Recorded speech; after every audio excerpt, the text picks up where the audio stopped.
नमस्कार विद्यार्थी मित्रांनो, एन के ऑनलाईन क्लासमध्ये आपल्या सर्वांचं मनपूर्वक स्वागत. मित्रांनो, इयत्ता 12वी बोर्ड परीक्षा फेब्रुवारी 2026च्या संदर्भात इयत्ता 12वीचा वाणिज्य संघटन या विषयाचा पेपर अतिशय छान पद्धतीने आपण दिलेला असेल, कारण जेवढे काही आपण इम्पॉर्टंट क्वेश्चनचे गेस केले होते सर्वचे सर्व प्रश्न तुमच्या प्रश्नपत्रिकेत आलेले पाहायला मिळाले.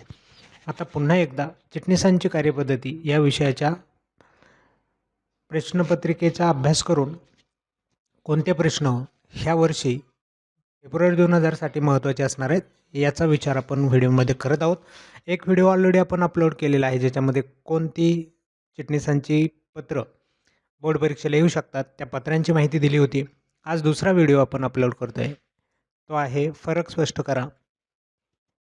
फरकांमध्ये कोणते फरक इम्पॉर्टंट आहेत आणि कोणत्या फरकांवरती फोकस करायचा याचा विचार केला असता आपल्या लक्षात येईल की काही ठराविक फरक आहेत. तेवढे फरक जर तुम्ही केले तर फरकांचा प्रश्न सहज तुम्ही सोडू शकाल आणि त्याचे आउट ऑफ मार्क तुम्हाला घेता येणार आहेत. तर सुरुवात करूयात. कोणते फरक आपल्याला अभ्यासायचे आहेत? 12वी चिटणीसांची कार्यपद्धत. महत्त्वाचे प्रश्न फक्त फरकांवरती आपण ह्या व्हिडिओमध्ये पाहतो आहे. यानंतर राहिलेल्या प्रश्नांचा सेपरेट व्हिडिओ पुन्हा जाणार आहेत, तेही प्रश्न पहा, कारण एक एक प्रश्न अपलोड केला की तो प्रश्न अभ्यासाला घ्यायचा. पुढचा व्हिडिओ असतोपर्यंत ते प्रश्न तुमचे क्लिअर झालेले असले पाहिजे. पहिला फरक खूप वेळा विचारला गेला बोर्ड परीक्षेला, स्थिर भांडवल खेळते भांडवल. त्यामुळे करून ठेवा, रिपिटेशन फार होतं आहे. ठराविक फरक असल्याने तेच फरक आता रिपीट होत आहेत, म्हणून आपल्याला ते पाहावे लागणार आहेत. त्यानंतर आहे समहक्क भाग आणि अग्रहक्क भाग. तिसरा फरक आहे भाग आणि कर्ज रोखे. चौथा फरक मालकीचे भांडवल आणि कर्जाऊ भांडवल. त्यानंतर पाचवा फरक भागधारक आणि कर्ज रोखेधारक, किंवा काही वेळेस कर्ज रोखे एवढा पण शब्द येतो, भागधारक आणि कर्ज रोखे, तर त्याचा अर्थ कर्ज रोखेधारकच असतात.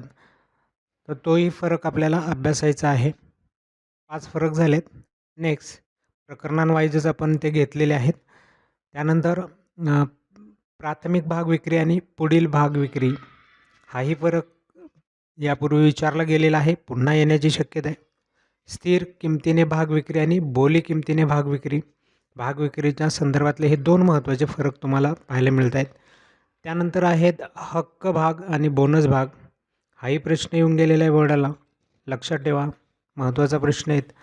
त्यानंतर भागांचे हस्तांतरण आणि भागांचे संक्रमण हा देखील एक महत्त्वाचा फरक आहे. त्यानंतर अंतिम लाभांश आणि अंतरिम लाभांश हा 10वा फरक आहे.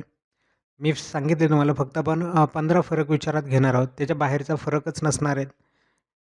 यामधलाच फरक तुम्हाला बोर्ड परीक्षेमध्ये पाहायला मिळेल. त्यानंतर 11 नंबरला आहे लाभांश आणि व्याज. लाभांश आणि व्याज.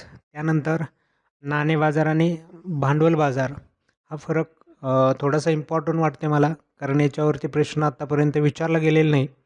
आत्ता मात्र याच्यावरती प्रश्न येण्याची शक्यता जास्त आहे. त्यानंतर प्राथमिक बाजार आणि दुय्यम बाजार. प्राथमिक बाजार आणि दुय्यम बाजार. त्यानंतर तेजीवाला आणि मंदीवाला, हाही फरक यापूर्वी येऊन गेलेला आहे, प्रश्न विचारले जात आहेत त्याच्यावर. त्यानंतर आडत्या आणि दलाल. 15 फरक झालेले आहेत. 15च फरक आपल्याला ह्या विषयामध्ये इम्पॉर्टंट आहे, महत्त्वाचे आहेत. याच्या व्यतिरिक्तही फरक आहेत, ते विचारलेही जातील, परंतु आपल्याला 3 सोडवायचे आहेत. तर ते 3मध्ये ह्या 15तले 3 तुम्हाला 100% त्या ठिकाणी पाहायला मिळतील. त्यामुळे ह्या प्रश्नांचा अभ्यास करा, नक्की तुम्हाला फायदा होणार आहे. चला तर मग आजचा व्हिडिओ या ठिकाणी थांबूया. भेटूया पुढच्या नवीन व्हिडिओमध्ये. तोपर्यंत नमस्कार.